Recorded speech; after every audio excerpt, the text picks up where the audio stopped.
Iman itu pasti berkaitan dengan perkara yang goib. Gak mungkin membahas iman kalau kita tidak membahas perkara yang goib. Zalikal kitabu la raiba fi hudal lil muttaqin. Yang selanjutnya, dina yu'minuna bil ghaib.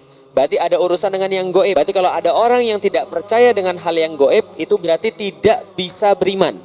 Maka sudah jelas kata-kata ulama. Kalau ada orang mengingkari perkara yang goib yang sudah disampaikan di dalam Al-Quran, yang bisa diperoleh melalui kemudian dalil akli maupun dalil nakli, maka sebenarnya dia bermasalah keimanannya. Gitu ya. Contoh misalnya, antum percaya dengan surga?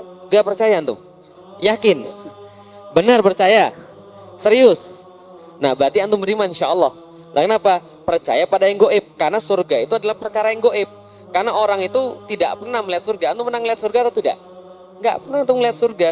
Antum nggak pernah lihat surga, antum nggak pernah datang ke surga, tapi antum insya Allah percaya sama surga. Tentang 6 rukun iman. Yang pertama apa? Iman pada Allah. Oke, ini goib atau tidak? Goib, tapi insya Allah bisa dicapai dengan akli. Yang kedua, malaikat. Ini goib atau tidak? Goib, dan tidak bisa dicapai dengan akli.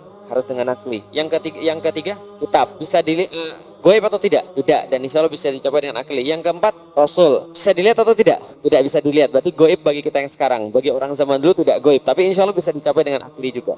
Yang kelima, yaumil qiyamah. Sudah dilihat? Goib. Yang keenam, qada wal qadar. Sama, itu juga sesuatu yang memang tidak bisa dilihat tidak bisa masuk ke dalam indera manusia. Ini juga perkara yang goib. Nah, jadi ini adalah penyederhanaan tentang permasalahan akidah. Sebelum kehidupan manusia itu ada satu kehidupan yang lain. Dan setelah kehidupan manusia yang sekarang, ada proses setelah kehidupan. Nah, inilah kemudian pembahasan ketiga ini namanya pembahasan akidah. Jadi pembahasan tentang yang sekarang, tentang present, tentang yang past, dan tentang yang future. Ini adalah namanya akidah. Teman-teman sekalian, kalau teman-teman hidup di dunia, melihat kemudian meja. Bagaimana reaksi orang ketika melihat meja? Antum datang sini, nggak usah meja deh. Antum datang ke sini, kemudian ngelihat banyak kamera-kamera yang seperti ini. Pikiran antum apa? Kalau pikiran antum cuma begini, oh iya ada kamera. Berarti itu tingkatan berpikir yang paling rendah. Namanya al-fikru al-sudhi. Pemikiran yang sangat rendah sekali. Lah kenapa? Dia cuma mengetahui, oh ya itu ada, sudah selesai. Ya memang ada manusia, selesai. Ya ada meja, selesai. Ada kursi, selesai. Ada air, selesai. Itu pemikiran yang paling rendah. Ada yang kedua, orang melihat satu fakta, kemudian memikirkan kedalamannya. Oh, ada kamera, ini kameranya ini, HP-nya ini prosesornya ini remnya segini, harganya segini kalau beli di sini. Kalau beli di sini diskon, kalau di sini diskon. Ini begini. Oh ini meja ini ukurannya segini dengan segini. Saya tahu kenapa, karena bapak saya yang buat, misalnya gitu kan. Ini banyak begini. Ini kelemahannya begini, ini kelebihannya begini. Ini belinya di sini harganya begini. Itu adalah orang yang tipe yang kedua, berpikir mendalam, al-fikru al-amik. Dia berpikir mendalam tentang segala hal. Inilah ciri-ciri berpikirnya para saintis. Yang ngelihat air, lalu kemudian dia lihat air, diteliti anomalinya seperti apa. Titik didihnya 100 derajat. Tapi kalau dibawa kemudian lebih tinggi, maka titik didihnya lebih tinggi. Kalau dibawa lebih rendah daripada permukaan laut, maka dia kemudian menjadi lebih rendah. Dia teliti, ternyata atomnya ada 3, H2 dan O1. Lalu kemudian membentuk satu unit ikatan dengan derajat 109 derajat di antara ikatan tadi. H itu adalah plus 1, O adalah 2 min. Jadi kalau digabung H2O jadi sempurna. Kalau bereaksi dengan CO2, makanya jadi CO dan sebagainya. Maka air nggak boleh ditiup dan sebagainya. Kemudian dia teliti. Setelah dia teliti, dia publis hasil penelitian dia. Tapi itu tidak cukup. Nah, orang yang berpikir dengan tingkat yang ketiga, dia lebih tinggi lagi. Ketika dia melihat semua kamera-kamera ini, dia tidak hanya kemudian mengetahui ini kamera, dia tidak hanya mengatakan speknya begini-begini, dia tidak hanya mengatakan ini kamera harganya berapa, tapi yang paling penting adalah dia jadi tahu, oh berarti ini lagi ada yang mau live. Kalau ada yang mau live, berarti ada yang mau di-live-kan. Siapa yang kemudian di-live-kan dan apa yang mau di-live-kan? Nah, itu yang dipikirin namanya berpikir cemerlang. Al-fikru al-mustanir. Nah, inilah kemudian yang ada ketika membahas tentang akidah. Jadi kalau ilmuwan ketika dia disuruh untuk beriman belum tentu bisa. Maka ketika saya bilang Islam itu agama pemikiran, maka siapa yang berpikir pasti akan ditunjukkan pada Islam. Tapi tidak sembarang berpikir, harus tingkat berpikir yang ketiga, al-fikru al-mustanir tadi. Apa? Karena kalau dia tidak sampai dengan pemikiran tingkat yang ketiga tadi, dia nggak akan pernah dapat Allah. Jadi pahami ya? Jadi ilmuwan-ilmuwan di Amerika cerdas, pintar, tapi tidak bisa menemukan Allah. Kenapa? Karena dibatasi sampai batas yang kedua tadi. Tapi dia nggak mau berpikir yang ketiga. Dan kalau ada orang berpikir yang ketiga, dia pasti ketemu Allah. Contoh, dia melihat air dengan kesempurnaannya tadi, dengan kedalaman berpikir dia. Lantas dia berpikir, loh, untuk apa ayat itu diciptakan? Dia lihat pohon-pohon kemudian berbuah. Sekarang lagi musim apa? Musim mangga, musim rambutan, musim duren. Antum berpikir dikit aja tentang alam semesta. Antum lihat duren itu segede itu, sebanyak itu. Itu pohon butuh atau tidak? Itu pohon perlu atau tidak? Buah sebanyak itu? Enggak kok. Dia enggak perlu semua itu kok. Bisa difahami ya kira-kira saya? Antum pernah lihat mangga berbuah? Antum kira mangga perlu punya sebanyak itu? Enggak. Kalaupun dia cuma perlu untuk meneruskan keturunan dia cuma perlu 1 atau 2 biji selesai. Lah pertanyaannya, kenapa sebanyak itu buah mangga, kenapa sebanyak itu buah duren, kenapa sebanyak itu buah rambutan? Untuk apa? Karena antum yang makan. Paham ya saya? Lah berarti ini diciptakan untuk sesuatu yang lain. Kalau berpikir sedikit saja, maka kita dapat, oh nggak mungkin semuanya terjadi secara batil. Mesti ada sesuatu yang diinginkan di sini. Orang berpikir tentang air juga sama. Kok air bisa begini ya? Kenapa ada di bumi dan nggak ada di tempat yang lain? Karena bumi tempat kehidupan. Akhirnya dia mikir, masuk manusia. Akhirnya dia mikir, nggak mungkin sebelum ada saya ini tidak ada apapun. Pasti ada yang menciptakan manusia. Pasti ada yang mengadakan manusia. Dia berpikir dengan sangat jelas sekali. Pemikiran mendalamnya itu dibawa kepada pemikiran yang cemerlang. Tarik nafas. Ketika dia menarik nafas, dia menarik banyak sekali O2 masuk. Ketika dia teliti, O2 itu ternyata masuk dalam tenggorokan. Tenggorokan masuk ke dalam paru-paru. Paru-paru kemudian masuk daripada bronkus kepada alveolus. Alveolus itu bercabang-cabang lagi. Setelah kemudian bercabang-cabang lagi, itu ada bola-bola kecil yang kemudian bertugas untuk mengambil seluruh oksigen yang kita hirup tadi. Namanya adalah bilik alveolus tadi. Di situ ternyata sudah menunggu seluruh sel-sel darah merah. Sel-sel darah merah mengikat O2, kemudian banyak sekali jumlahnya, bahkan jutaan, ditransfer ke seluruh tubuh kita dari ubun-ubun sampai dengan ujung kaki. Ketika sampai ke seluruh tubuh kita itu, ternyata yang bawa sel darah merah dengan oksigen tadi sudah siap disambut oleh sel-sel yang jumlahnya miliaran dalam tubuh kita. Setelah kemudian diambil sama kemudian sel-sel itu diambil masuk ke dalam, lalu terjadilah dengan bantuan O2 itu siklus glikolisis, transport elektron, dan siklus Krebs yang dulu antum SMP saya yakin antum nggak apa. Tentang siklus Krebs, transport elektron, glikolisis, muncul energi yang menyebabkan kita bisa ngomong, yang menyebabkan kita bisa bergerak, yang menyebabkan kita bisa melakukan aktivitas. Pertanyaannya adalah, semua itu terjadi dalam berapa lama? Yang saya cerita tadi, 2 detik kurang. 2 detik kurang ya. Nah, tapi penjelasannya itu nggak habis-habis. Coba antum bayangin, nah, ketika orang mengamati semua itu tadi, maka dia bayangkan tidak mungkin ini semua terjadi secara kebetulan. Ketika ini semua tidak mungkin terjadi secara kebetulan, dia dapat satu kesimpulan. Apa kesimpulannya? Yang menciptakan manusia, yang mengadakan manusia, pastilah sesuatu zat yang di luar manusia. Karena kalau zatnya itu seperti manusia, maka dia tidak mungkin bisa menciptakan manusia. Kenapa? Karena kalau dia zatnya seperti manusia, maka dia terbatas. Maka zatnya tidak boleh terbatas. Maka Islam mengenal konsep yang namanya khalik dan makhluk. Maksudnya seperti apa? Kalau bukan makhluk, ya berarti khalik. Kalau bukan khalik, ya berarti makhluk. Maksudnya seperti apa? Beda antara keduanya, sifatnya juga beda. Makanya kemarin ada yang bilang begini sama saya, ada seorang non-muslim yang masuk Islam, kemudian bilang, Ustaz, teman-teman saya nanya sama saya, Ustaz, kira-kira Ustaz, kenapa Allah itu begini, tapi sifatnya disamakan dengan manusia? Saya ketawa, saya bilang gini, kalau dia Tuhan berarti bukan makhluk. Kalau dia makhluk berarti bukan Tuhan. Itulah kritik Islam terhadap agama-agama yang menjadikan makhluk sebagai Tuhan. Paham nggak kira saya? Qul huwallahu ahad, Allahus samad, lam yalid wa lam yulad wa lam yakul lahu kufuwan ahad. Katakanlah dia itu Allah, dia tidak sama dengan apapun. Dia tidak bergantung pada siapapun, dia tidak beranak dan tidak diperanakan. Karena beranak, diperanakan itu sifat makhluk. Lah kalau Anda tuduh bahwa Tuhan itu beranak dan diperanakan, berarti dia mengambil sifat seperti makhluk. Kalau dia mengambil sifat seperti makhluk, dia punya keterbatasan. Bisa dipahami teman-teman sekalian. Sebagaimana setiap manusia terbatas. Kalau terbatas, nggak layak jadi Tuhan. Jelas kan ya? Anak tuh agama Islam. Jadi antum tuh happy gitu loh maksudnya. Ya kalau Tuhan bukan makhluk. Jadi kalau punya sifat seperti makhluk, berarti dia bukan Tuhan. Untuk jadi Tuhan, dia tidak boleh jadi kelihatannya intelek ya. Padahal enggak kok, cuma dibolak-balik aja. Jadi sebenarnya bukan kita intelek, tapi sebenarnya orang lain tuh terlalu bikin-bikin gitu maksudnya. Berarti kalau ada orang kemudian berpikir, lantas dia mengatakan bahwa Tuhan itu tidak ada, berarti dia belum berpikir dengan sempurna. Ketika sebelum kehidupan dunia, menuju kepada dunia, itulah namanya proses penciptaan. Setelah di dunia, lalu kembali kepada Allah, itu namanya proses kebangkitan dan kembali pada Allah. Dan yang paling penting, ketika kita diciptakan oleh Allah Subhanahu wa Ta'ala, kita tidak diciptakan dengan memperbolehkan kita untuk kemudian sok tahu tentang dunia ini dan tentang dunia sendiri. Karena itulah Allah mengajarkan kepada kita bahwa ketika kita diciptakan, kita dikasih yang namanya SOP, dikasih namanya buku petunjuk, dikasih namanya aturan-aturan. Dikasih namanya batasan-batasan agar kita tidak keluar daripada situ. Artinya apa? Maunya pencipta kita seperti itu. Nah, kalau gitu kita lihat, pencipta kita namanya siapa? Allah, jelas. Kenapa Allah bukan yang lain? Karena di dalam Al-Quran itu namanya Allah.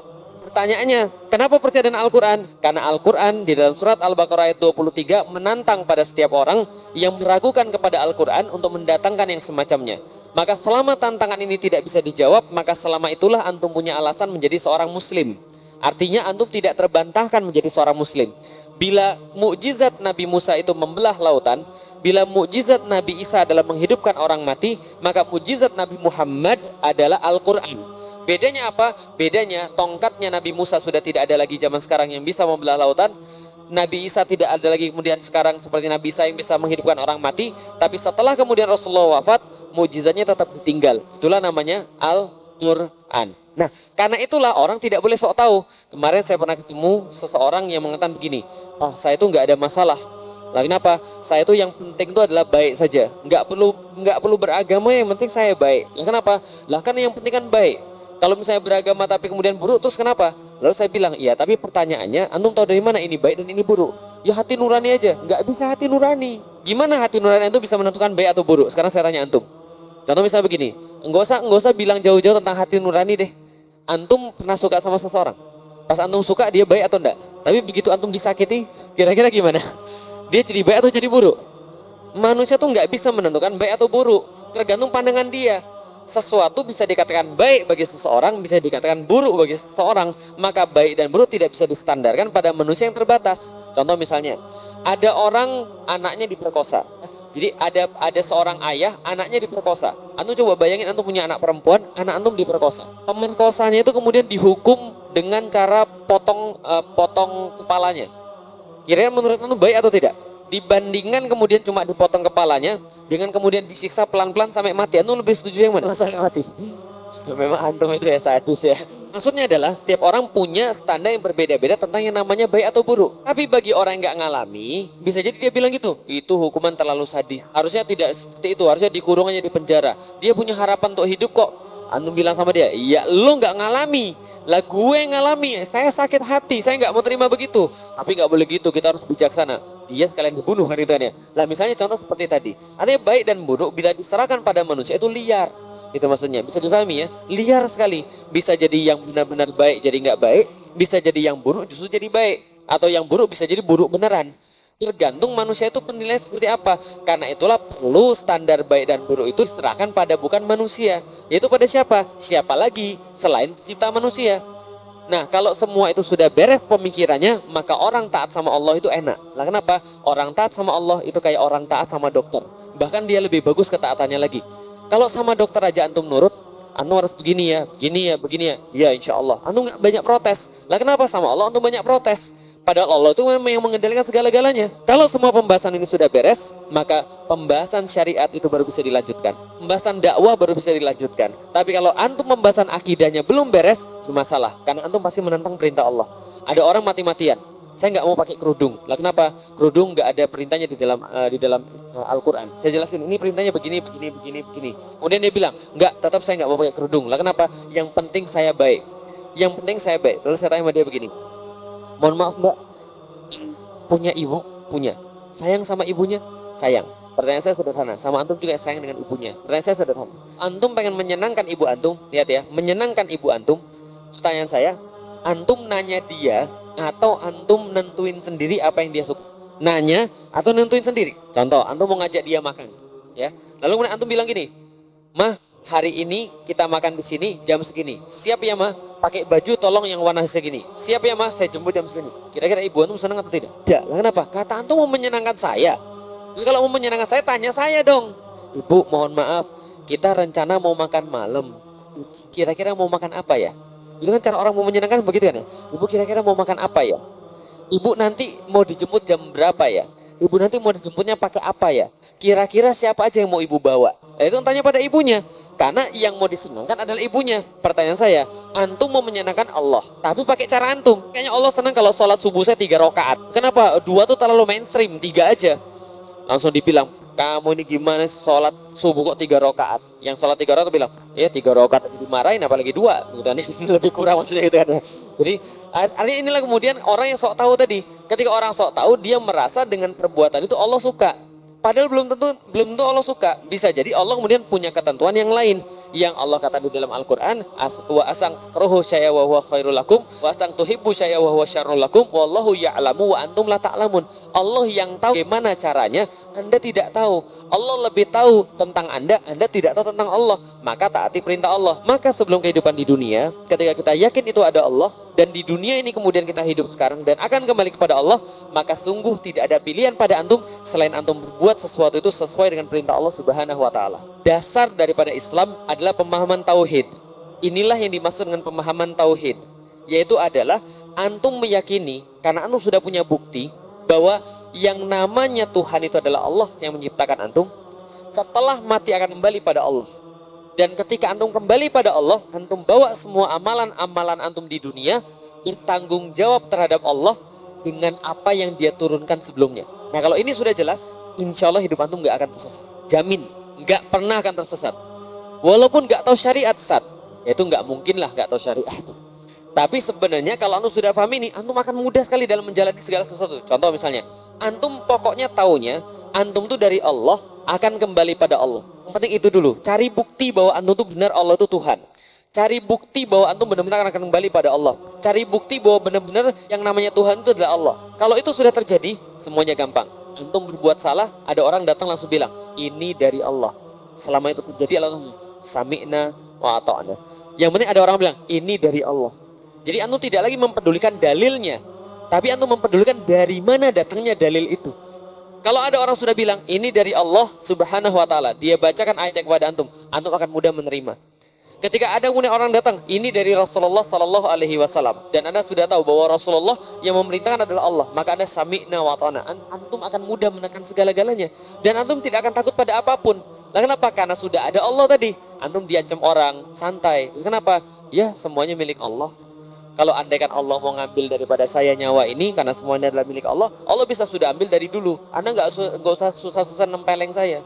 Anda nggak usah susah-susah bunuh saya. Anda nggak usah susah-susah datengin saya. Kalau Allah sudah mau ngambil nyawa saya, antum nggak ngapa-ngapain aja, saya bisa mati. Ini bukan Anda yang saya khawatirkan, Allah yang saya khawatirkan. Kalau ngambil nyawa saya dalam keadaan tidak beriman, itu saja. Tapi kemudian ketika kita sudah yakin Allah itu ada, maka kalau Allah belum mau untuk menyengsarakan kita, belum mau untuk memberikan kita kemudian kematian, maka itu tidak akan terjadi. Dan kalau Allah sudah mau, maka manusia tidak akan dapat menyelamatkan kita siapapun. Pertanyaannya kalau sudah begitu, siapa yang antum khawatirkan? Allah atau manusia? Allah. Manusia tidak akan membuat ngaruh pada antum. Makanya dikatakan di dalam Al-Quran, jika dikabarkan kepada orang-orang muslim, inna nasa jama'u lakum fakhshawhum. Sesungguhnya manusia itu berkumpul sudah di depan kalian, mau menyerang kalian, takutlah kalian pada mereka. Kalian mati sebentar lagi. Apa kemudian kata-kata orang mukmin? Fazadahum imana, kata Allah. Maka bertambah justru keimanan pada mereka. Wa qulu hasbunallahi wa ni'mal wakil. Maka berkata kemudian mereka, hasbunallah wa ni'mal wakil. Sesungguhnya Allah itu cukup bagi kami, dan kemudian dialah sebaik-baiknya untuk mewakilkan kepada kami. Artinya ini adalah pernyataan seorang muslim yang lahir daripada akidahnya. Tauhidnya ini penting, karena kalau ini sudah dikuasai, beres. Antum nggak punya uang, antum nggak akan minta-minta. Kenapa? Antum tahu yang ngasih rezeki adalah Allah. Selama Allah masih pengen antum hidup, anyhow, caranya gimana pun antum akan bisa makan. Caranya gimana pun antum bisa makan. Kalau Allah masih pengen antum hidup. Tapi kalau antum sudah berusaha melaksanakan ketaatan pada Allah dan antum tetap nggak dapat makan, berarti Allah sudah pengen antum balik lagi kepada Dia. Selesai kan? Nah, hidup antum kan bukan milik antum. Hidup antum milik antum akan merasa sakit ketika kehilangan itu. Sama kayak tukang parkir. Kan ya, dia sudah tahu ini mobil cuma tumpang parkir saja. Dia cuma mengambil manfaat daripada parkir. Ini bukan mobil saya. Lah kalau misalnya dia terus mau pergi aja nggak ada masalah. Ini bukan punya saya kok. Nah, hidup antum kan juga sama. Antum kira hidup antum punya antum? Enggak. Hidup antum bukan punya antum. Kalau sudah paham ini. Nah, kalau belum paham ini masalah. Lah kenapa? Antum dikasih duit pasti ngiler antum. Gitu kan ya? Tapi kalau orang sudah punya akidah seperti ini, tauhid seperti ini, dia mau dikasih duit seberapa saja. Dia bilang, saya nggak perlu ini. Lah kenapa? Karena di dunia cuma sementara. Nanti saya akan kembali pada Allah. Kalau saya kembali pada Allah, ini gak bisa nolong saya sedikit pun. Tapi ketika kemudian saya mau sabar dalam agama saya, melaksanakan agama saya, itu justru yang menolong antum. Karena antum yakin, yang antum bawa itu loh apa yang antum siapkan. Bisa difahami ya kira-kira saya. Jadi antum gak akan khawatir pada apapun. Cicak aja bisa hidup, maksud saya enggak. Kan cicak-cicak di dinding diam-diam merayap. Nah, yang Allah perintahkan pada dia kan merayap diam-diam. Cicak ketaatan pada dirimu adalah merayap diam-diam. Semua makhluk bertasbih kepada Allah. Sabbahalillahi ma fis samawati wa ma fil ard. Dan sabahanya cicak, tasbihnya cicak dengan cara apa? Merayap diam. Paham ya Rasul saya? Jadi antum kira dia diam-diam, cuma merayap. Enggak, dia bertasbih sebenarnya dengan cara dia sendiri. Dan cara dia yang diperintahkan oleh Allah merayap diam-diam. Kalau dia melaksanakan ketaatannya itu, datang seekor nyamuk baru ditangkap. Paham nih Rasul saya? Ya, jadi ketaatan itu loh, coba Anda lihat. Ketaatan pada Allah itu yang menjadi sebab Anda hidup di dunia ini. Kalau Anda laksanakan ketaatan itu, dan selama Allah masih pengen Anda melaksanakan ketaatan itu, berarti Allah kemudian akan kasih antum rezeki. Antum masih tetap hidup. Tapi kalau andaikan antum sudah melaksanakan ketaatan, masih tidak dapat rezeki, berarti memang disitulah amanah Allah bagi Anda. Dan bisa jadi sebentar lagi antum sudah mau dipanggil oleh Allah. Lalu sudah dipanggil terus gimana? Ya nggak ada masalah. Berarti tugasnya sudah selesai. Berarti gini loh bro, antum tuh ibarat di sini kayak bekerja gitu loh. Kayak bekerja, bro, di rumah nih ya. Bro, pergi ke situ dong, kerjain tugas sebentar. Lalu sampai kapan Pak? Nanti kalau sudah selesai saya panggil kok. Antum berharap dipanggil sebenarnya gitu kan ya. Kapan saya ulang ini kan ya? Saya udah capek nih kerja terus. Mana ya saya pulang? Hidup di dunia sama seperti itu. Nah makanya kalau ada orang meninggal syahid, kemudian dia bilang itu, udah cepetlah, ngapain lama-lama di dunia, capek tahu nggak? Anda tiap hari harus cari makan, Anda tiap hari harus ngurusin orang, dengerin orang-orang hasad, dengerin orang-orang gila kan itu kan ya. Lalu kemudian menjomblo lama gitu kan, masya Allah sakit hati, tidak ngomongin orang, apalagi dia dapat undangan itu kan. Ini kan salah semua hidup ini. Lah udah cepet-cepet aja antum kesini. Cepet-cepet aja antum kesini, ngapain itu lama-lama di dunia? Itu maksudnya. Kenapa? Kalau orang sudah punya ini, orang nggak akan pernah takut. Dia dapat masalah, nggak takut. Kenapa? Ya memang inilah kemudian di dunia. Dunia itu tugasnya mengumpulkan pahala. Dia kemudian dikasih baik, nggak takut. Dia dikasih buruk, dalam tanda kutip juga nggak takut. Dan kenapa? Semua sudah ada dalam akidah Islamiyahnya itu. Sudah tercakup dalam akidahnya. Maka jomblo tidak mengapa, menikah pun tidak ada masalah. Kenapa? Karena sudah tadi, hidup dia itu untuk Allah. Nah, kalau dia sudah punya ini, dia pasti akan mau belajar. Kenapa dia mau belajar? Karena dia tahu, oh iya, saya sudah punya akidah. Saya tahu akan kembali pada Allah. Masa saya bawa cuma gini-gini aja? Orang kafir aja belajar ngafalin Al-Quran untuk menghancurkan Islam. Masa antum nggak mau ngafalin Al-Quran sama sekali? Orang kafir aja untuk kemudian menghancurkan Islam, mereka baca hadis. Mereka kemudian meneliti hadis-hadis seperti apa. Masa antum yang kemudian mau membangkitkan Islam, nggak mau kemudian baca hadis, nggak mau kemudian tahu tentang hadis, nggak mau beli tentang hadis, nggak mau beli tentang sirah dan sebagainya, buku-buku itu, kok bisa-bisanya? Harusnya kan antum merasa malu, karena sudah punya akidah. Dia aja yang kemudian untuk mengkufurkan manusia, bekerja keras. Masa yang kemudian di dalam Islam nggak mau bekerja keras? Orang yang menyebarkan keburukannya siap mati. Masa antum menyebarkan kebaikan kemudian mau hidup selama-lamanya? Jadi ini kemudian bagaimana Allah menanamkan akidah ini kepada manusia, dan dengan akidah inilah mereka bisa kemudian bergerak dan bangkit. Ini yang paling ditakutkan. Dari mana kemudian ini semua berasal? Tidak lain dan tidak bukan adalah dari Al-Quran dan Sunnah. Ini yang mereka takutkan, sebagaimana dikatakan oleh Rasulullah Sallallahu Alaihi Wasallam, taraktu fikum amroin, telah diturunkan kepada kalian, tinggalkan kepada kalian dua perkara, lan tadilu abadan in tamasaktum bihima, dan tidak akan pernah tersesat kalian selama-lamanya ketika berpegang pada keduanya. Apa tadi? Kitabullah wa sunnah, yaitu adalah kitabullah dan sunnah Rasulullah, yang kemudian membentuk bagaimana prinsip tauhid dalam hidup manusia, sehingga orang muslim itu nggak ada takutnya dan senantiasa belajar. Mereka nggak takut mati, tapi jangan salah, bukan berarti mereka ngarap-ngarap mati, tidak. Mereka tidak takut mati, tapi mereka sangat-sangat produktif di dunia. Makanya coba lihat, ada nggak seorang muslim di zaman Rasulullah ketika sudah masuk Islam lantas tidak berkarya sesuatu? Nggak ada. Jadi kalau antum kemudian sudah belajar tentang akidah, sudah kemudian tahu tentang akidah, lantas tidak ada sesuatu yang pengen antum lakukan untuk kemudian berkontribusi pada umat. Bahasa saya itu, antum tidak punya tanggung jawab terhadap umat. Ini ada sesuatu yang salah pada diri antum.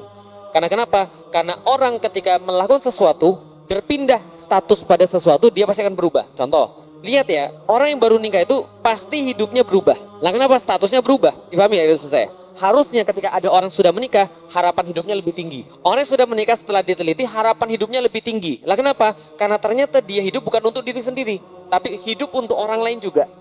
Kalau dia mau bunuh diri, dia nggak hanya mikirin dirinya sendiri, tapi dia mikirin, kalau saya bunuh diri, gimana istri saya? Kalau dia sudah punya anak, motivasi hidupnya lebih tinggi lagi. Pertanyaan saya, setelah Anda bersyahadat, dengan orang yang belum bersyahadat atau tidak bersyahadat, harusnya motivasi yang lebih tinggi antum atau orang yang belum bersyahadat tadi? Harusnya kan antum. Bisa dipahami Rasulullah. Maka saya selalu bertanya sama antum. Jadi begini misalnya, ada orang bukan muslim, nggak pernah mengkaji Al-Quran, nggak pernah kaji hadis, yaumil kiamat dia nggak yakin, gitu kan ya. Malaikat dia nggak pernah tahu, Balasan Allah dia nggak akan dapat, dan dia pun nggak akan percaya sama Allah. Ada orang kayak begitu, tapi dia belajar, tapi dia berprestasi di dunia. Padahal dia nggak yakin dengan apa yang dia dapatkan.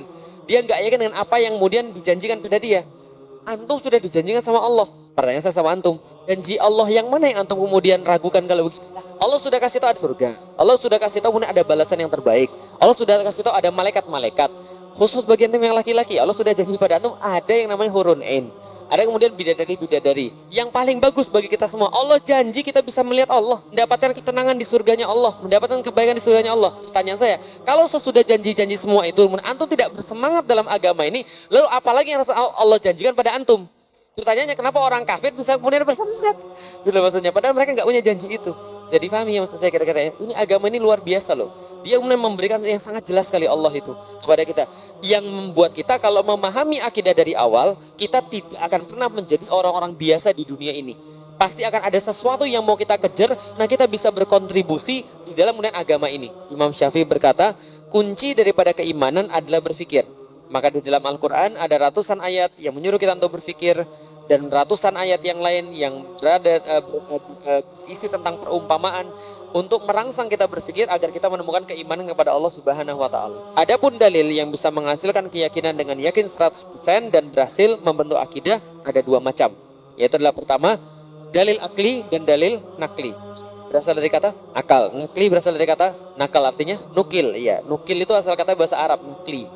Menukil itu artinya adalah mengambil daripada quoting gitu, nakal gitu. Nakal itu quoting. Jadi mengambil daripada sesuatu yang sudah ada datanya. Jadi contoh begini misalnya, hari ini ketemu saya, saya pakai baju warna apa? Oranye. Anda pergi dari sini, Anda ditanya sama orang, tadi ketemu Felix Xiao? Iya. Pakai baju warna apa? Oranye. Dalilnya apa, Mas? Ada nggak yang pernah berkata begitu? Nggak ada. Lah kenapa? Tidak perlu pakai dalil nakli, tapi cukup pakai dalil untuk melihat saya dengan jelas. Berarti secara akli bisa dibuktikan bahwa begitu adanya. Contoh lagi, gula rasanya perlu dalil, paham ya dari saya?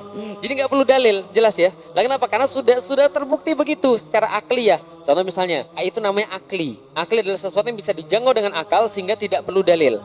Tapi sesuatu yang goib itu pasti perlu dalil nakli. Tidak bisa pakai dalil akli. Kenapa? Karena sesuatu yang goib itu tidak bisa dilihat, tidak bisa disentuh, tidak bisa dirasakan. Bagaimana mungkin sesuatu yang nggak bisa disentuh, dilihat dan dirasakan bisa dipikirkan? Karena ingat, unsur berpikir ada 4. 1, fakta. 2, indera. 3, otak, dimak. 4, maklumat sebelumnya. Lah dilihat aja nggak mampu, apalagi dipikirkan. Bisa dipahami ya? Jadi antum nggak usah repot mikirin jin itu bentuknya kayak apa. Karena antum nggak mampu lihat, cukup mengetahui jin itu ada, selesai. Jin ada atau tidak? Ada. Pernah lihat? Tidak pernah. Tahu dari mana jin itu ada? Dari sini antum baru harus pakai dalil nakli. Ingat ya, mengatakan bahwa gula itu manis itu tidak perlu dalil nakli. Tapi mengatakan bahwa jin itu ada, malaikat itu ada, itu harus pakai dalil Nyi Roro Kidul ada atau tidak? Antum pernah lihat? Dalil naklinya ada atau tidak? Selesai kan ya? Pembahasannya, paham nggak itu selesai? Tapi Ustaz, ada kata orang itu adalah termasuk malaikat dan termasuk turunan para nabi. Saya nggak peduli. Kalau nggak ada dalil nakli, saya nggak percaya. Jelas kira-kira selesai. Karena harus ada dalil nakli dalam perkara-perkara goib. Kalau misalnya kalau ada perkara goib ada dalil nakli, percaya. Kalau nggak ada dalil nakli, jangan percaya. Udah gampangnya gitu aja. Jadi jangan bahas yang aneh-aneh. Bisa pahami kira-kira selesai ya? Contoh misalnya, Jibril punya sayap nggak? Yakin. Punya sayap atau tidak? Punya. Tahu dari mana? Hadis. Berarti dalil nakli. Jelas ya saya di sini ya. Berapa jumlah sayapnya Jibril? Banyak. Nah, ini pasti pakai dalilnya dalil ngeles, gitu kan ya. Nah, jumlah sayapnya berapa? 600. Dari mana? Ada hadis perkara itu bahwa sayapnya Jibril ada 600, gitu kan ya. Yang ukurannya kemudian antara ufuk timur dan ufuk barat, gitu kan ya. Ya, kita bisa menyebutkan itu karena ada dalilnya. Sama seperti perawakan Nabi. Bagaimana cara Nabi berjalan, bagaimana cara Nabi beraktivitas. Ini harus ada dalil naklinya. Karena kita tidak pernah berjumpa dengan Nabi, maka kita percaya pada apa yang dinukilkan kepada kita, gitu kan ya. Nah, sehingga kita tidak lagi kemudian beralasan bahwa itu 200 tahun yang lalu. Begitulah caranya orang-orang orientalis itu bekerja. Dan itu adalah kemudian metode orang zaman dulu untuk kemudian mematahkan terhadap Al-Quran dan As-Sunnah. Gitu caranya. Itu kan 200 tahun yang lalu. 200 tahun setelah Rasulullah. Berarti kalau misalnya sudah 200 tahun tidak bisa dipercaya. Itu caranya orang orientalis begitu. Caranya Ghazul Fikr itu begitu. Dan Ghazul Fikr nggak hanya itu. Termasuk Al-Quran juga sama. Bagaimana kemudian, kalau itu kan untuk mematahkan hadis. Kalau untuk mematahkan Al-Quran begini, kata-katanya begini, mematahkan Al-Quran. Quran itu adalah kalamullah. Kalamullah berbeda dengan kalam makhluk. Kalau kalam makhluk itu kayak kita, omongnya bisa dimengerti. Tapi kalau kalam Allah itu adalah Allah yang kemudian menyampaikan. Berarti kalau bukan Allah tidak ada yang memahami. Terus kemudian ketika sama kayak pendahulunya, paham teman sekalian? Tidak boleh ada yang menafsirkan Al-Quran. Kenapa? Itu kan tafsir Anda. Memang tafsir Allah begitu? Nggak bisa itu. Artinya apa? Itu kan tafsiran Anda. Tafsiran Allah belum tentu begitu. Berarti tidak ada yang boleh menafsirkan Al-Quran. Tapi dia boleh. Gitu kan ya? Itulah parahnya dia gitu kan ya. Mikirnya begini. Iya juga ya. Kan Allah yang lebih tahu. Berarti manusia tidak boleh mengartikan. Berarti manusia tidak boleh mengkafirkan orang yang lain. Manusia tidak boleh mengatakan ini yang benar, ini yang salah. Untuk apa kalau gitu diturunkan Al-Quran? Jadi paham ya? Nah maka ini adalah kemudian cara orientalis untuk menyesatkan manusia. Dia tidak bisa mengganti Al-Quran, dia tidak bisa mengganti As-Sunnah. Maka dia sesatkan manusia dengan cara manusia supaya nggak percaya dengan itu. Kalau ada yang mengatakan bahwa alam semesta tercipta secara kebetulan, sampaikan dalilnya apa? Oh dalilnya adalah ada gravitasi, maka bisa tercipta secara kebetulan. Enggak. Kalau begitu pertanyaannya, gravitasi dari mana? Siapa yang menciptakan ilmu gravitasi itu? Nah, pasti kemudian orang-orang yang bisa mikirnya dengan sempurna menjawab bahwa semua yang ada di dunia ini nggak mungkin terjadi secara kebetulan. Berarti harus ada yang menciptakan. Pertanyaannya adalah yang menciptakan ini siapa? Allah. Dari mana? Dari Al-Quran. Maka kemudian keimanan terhadap Al-Quran ini juga bersifat akli. Lah kenapa? Surat Al-Baqarah 23. Wa id kuntum fi raibin mimma nazzalna ala abdina fa'tu bi suratin min mithli. Dan bila kalian tetap dalam keraguan dengan apa yang kami turunkan terhadap hamba kami Muhammad, maka datangkanlah satu surat yang semacamnya. Logikanya, kalau ini adalah bahasa Arab, dibuat dalam bahasa Arab, lalu kemudian diturunkan pada orang-orang Arab, logikanya orang Arab pasti bisa meniru itu. Tapi kalau tidak bisa meniru itu, berarti ini bukan datang daripada orang Arab, walaupun berbahasa. Jelas ya, berarti datangnya daripada Allah. Nah, terbukti Allah secara akli bisa dilihat, Al-Quran secara akli bisa dilihat. Bagaimana kemudian dengan Nabi Muhammad? Ya jelas sekali, Allah kita sudah akui Tuhan, Al-Quran sudah kita akui mujizat. Yang bawa pastilah utusan Allah. Sama kayak yang bawa pistol zaman sekarang pasti polisi. Kalau bukan polisi, bahaya itu. Oh, ada lagi Ustaz, siapa tentara? Oh iya jelas, gitu kan ya. Nah, tapi kalau misalnya antum tiba-tiba bawa senjata api, itu berbahaya karena pasti ada masalah di situ. Nah, maka yang bawa pasti kemudian utusan Allah, sudah jelas. Itu secara akliyah bisa diterima. Makanya Islam itu adalah agama akliyah. Ketika antum beragama Islam, antum harus siap tanggung jawab dengan Islam antum.